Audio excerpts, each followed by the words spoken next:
My name is Abiy Ahmed. I'm going to present my PhD proposal entitled with Social Capital and its role in traditional conflict resolution in Ethiopia, where the case interreligious conflict in Jimma.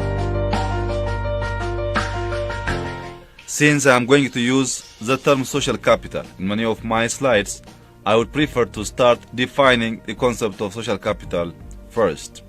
Even though the concept of social capital is emerging as important element for social cohesion and social computing, but it doesn't have single definition. Rather, it's packed with different concepts and definitions that makes it difficult to simplify, classify, and analyze it. Some of the definitions are complementary, while the others are contradictory. And this critical limitation in conceptual and ontological status in defining social capital resulted in weakness in theoretical and empirical studies. Even though this fluidity has got its own downside on defining the concept, but there are several definitions in literatures. The major definitions are a social network, mutual acquaintance, and social recognition. Social structures that facilitate individuals' actions within the social structure. Molds the quality and the quantity of social interaction and strengthen communal interaction. All the above definition and other related definitions focus on network of social connections, while the definition by Putnam includes an additional dimension about how social capital plays a vital role to enhance a better achievement in socio-economic outcomes. And his definitions are the most relevant definition to my study context. After we see briefly the definition, it's better to compare and contrast the concept of social capital with other well-known concepts. For that, we will see the nexus between social capital and development. Traditionally, the constituents of capital were known by natural, physical, political, and human capital. But in recent years, social capital is included as important ingredient for economic development. The reason behind this, the visibility of this intangible capital is more visible between countries and even between regions of the same country, can result in different level of economic development. We can take Italy as an example. Northern part of Italy exercised the horizontal social capital, while the southern part practiced the vertical social capital. Due to the better endowment of horizontal social capital as opposed to the hierarchical one, the quality life in north is much better than the south. This comparison also serves to compare with conflict. Conflict can affect both tangible and intangible capitals. If you see, as an example, the civil war in Korea, the war between North and South Korea, was devastating for that nation in many ways. But for Japan, it was a great opportunity for their rebirth of their economy.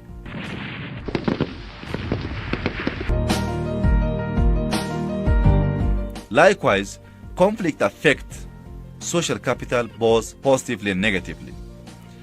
In the case of interstate conflict, which strengthens social cohesion, that in turn create a positive social capital. We can take as an example Italy war. During this war, it doesn't mean there was no any local issues, local agendas, but when the invader tries to attack the nation, the social capital plays on mobilizing national resources, communal thoughts, and prioritizing the agenda on defending their territory from the invaders. In this specific case, the conflict plays on enhancing social capital.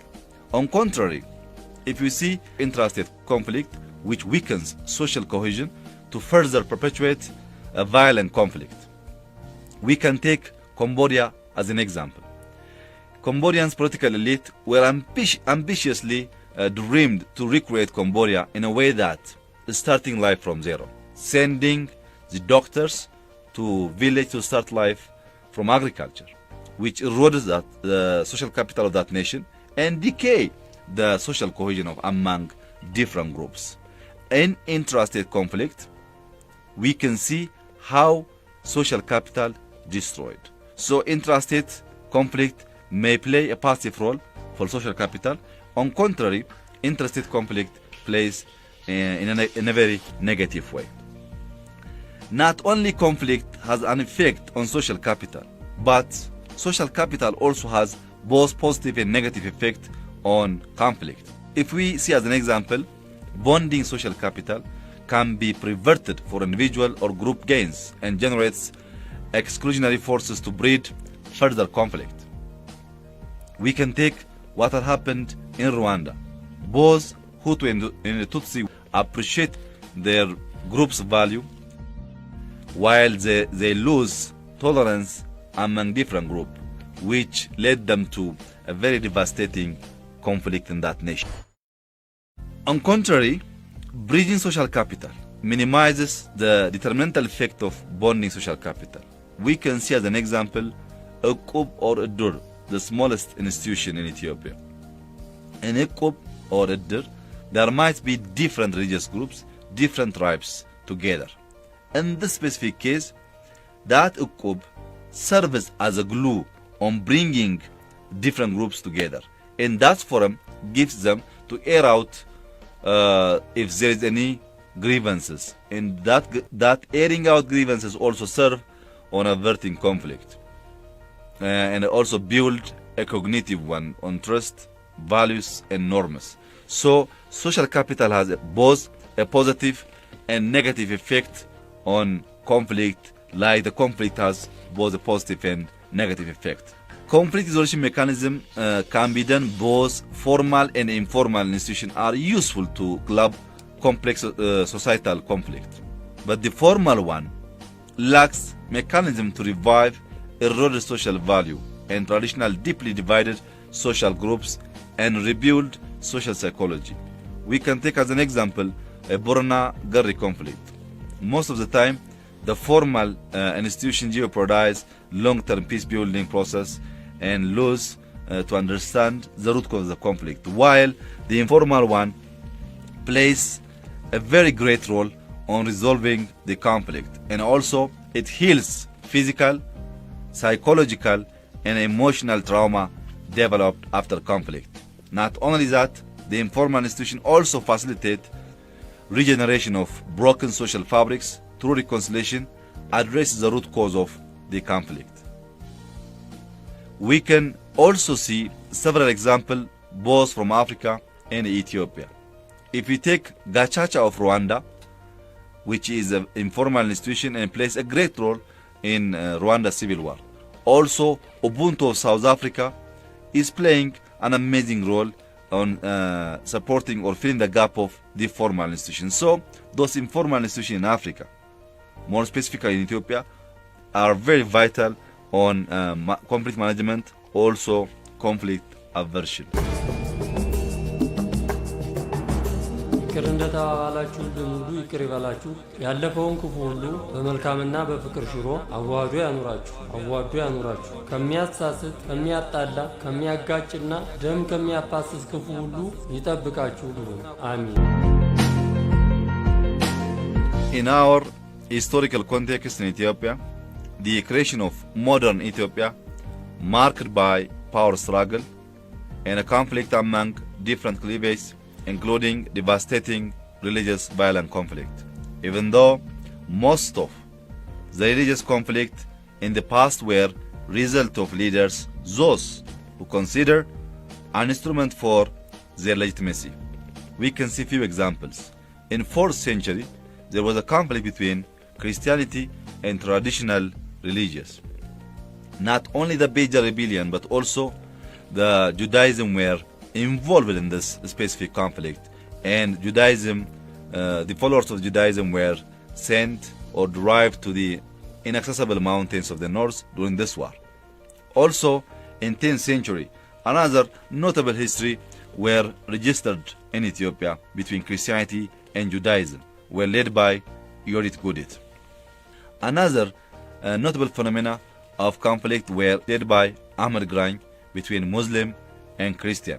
The Muslim from the east were attacking the central and highlander of Christians. Also, another phenomena were happened in 18th century during Emperor Johannes, right after Boromeda Council around Wollo region between Muslim and Christian. This all conflicts were left deep scare and a fear in our society. Also, this all conflicts were not purely religious conflict. There was visible involvement of the political leaders for their own benefits.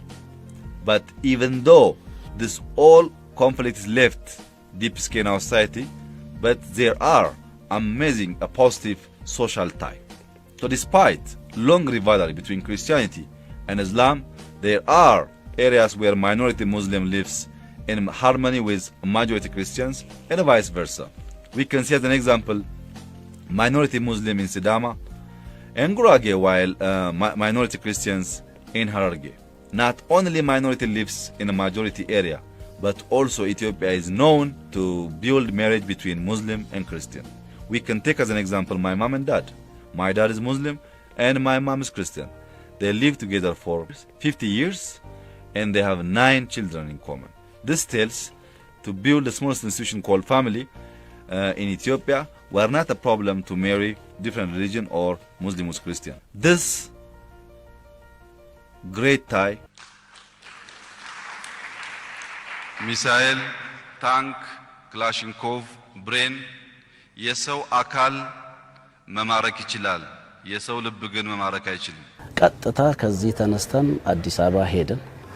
ከዚያ በኋላ ካገኙም በኋላ እንደው ለወደፊቱ ቀላል ነገር አድርጋችሁ ልታዩ ትችላላችሁ እና የመጀመሪያ በሃይማኖት ተቋማት እጅ ለእጅ በመያያዝ ጅማ ክልል ውስጥ ጅማ ዞን ውስጥ ያለውን ነገር ያለውን የሰው መለያየት የምታቀራርቡ ወጣቶች ናችሁና በሚል ልዩ ብዙ ትምህርት ሰጡን። ትምህርት በሚሰጡን ሰዓት ከእስልምና ሃይማኖትም ብዙ አንብበዋሉ።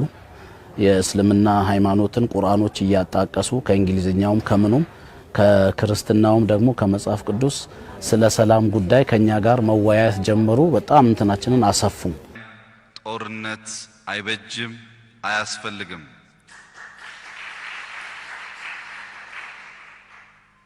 ለኢትዮጵያውያንና ኤርትራውያን የሚያስፈልገው ያላቸው ሊገዙት ሩቅ ምስራቅ የማያስኬዳቸው በልባቸው በተፈጥሮ የሰነቁት ፍቅር ብቻ ነው። ከዚያ በኋላ እጅ ለእጅ ተያይዘን እንዲህ እጅ ለእጅ ተያያዘ የለም። እኛ ነን የመጀመሪያ እጅ ለእጅ ተያይዘን ፍቅር ልቆ ሲታይ የሚል መጽሔት ወዲያውኑ ስፖንሰር አፈላለጉልን።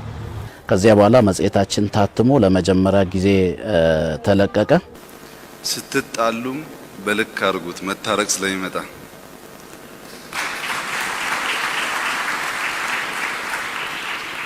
አንዳንዴ ባልና ሚስት ሲጣሉ መልሶ የማይታረቁ ይመስላቸውና ይፈነካከታሉ። እና ትምህርት ይሁን ለሁላችንም። ጸብ የመጨረሻ ግብ አይደለም።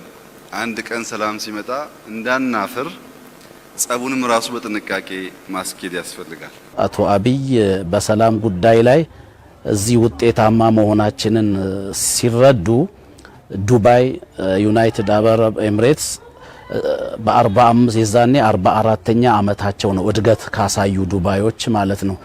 ዱባይ በቅርብ ጊዜ ነው የኢኮኖሚ እድገት ያመጣችው። ዱባይ ውስጥ መሪው ሙስሊም ነው። በዚያ ላይ የተለያዩ ቤተ እምነቶች አሉ። የኦርቶዶክስ ቸርች እዛ እንዴት እንዳለ ታያላችሁ። የፕሮቴስታንቶችም እምነት እንዴት እንደሚያካሂዱ እስቲ ልምድ ወስዳችሁ ነው ብለው ወደ ዱባይ እንድንሄድ ተደረገ። እዚያም ሄደን በየቤተ እምነቶቻችን ምእመናኖችን አግኝተን ስለ ሰላም ጉዳይ ሰብከን ለ14 ቀን ቆይተን እንድንመጣ ተደረገ። ከፍቅር የሚተካከል ምንም መመዘኛ የለም። በፍቅር ከተግባባን ድንበር ምናሰምረው ሳይሆን የማያስፈልገን ሊሆንም ይችላል። በፍቅር ከተግባባን እዚያ ያለ የተረፈ ነገር ካለ እዚህ ምንካፈለው፣ እዚህ ደግሞ ካለ እዚያ ምንካፈለው ይሆናል። ምክንያቱም በኢትዮጵያ ጉርብትና ቡና የሚጠራሩበት፣ ሲኒ የሚቀባበሉበት፣ አንዳንዴ መክተፊያ አቀብኝ የሚባልበት ጭምር ስለሆነ ጉርብትና እዚህ ያለውን እዚህ ያለ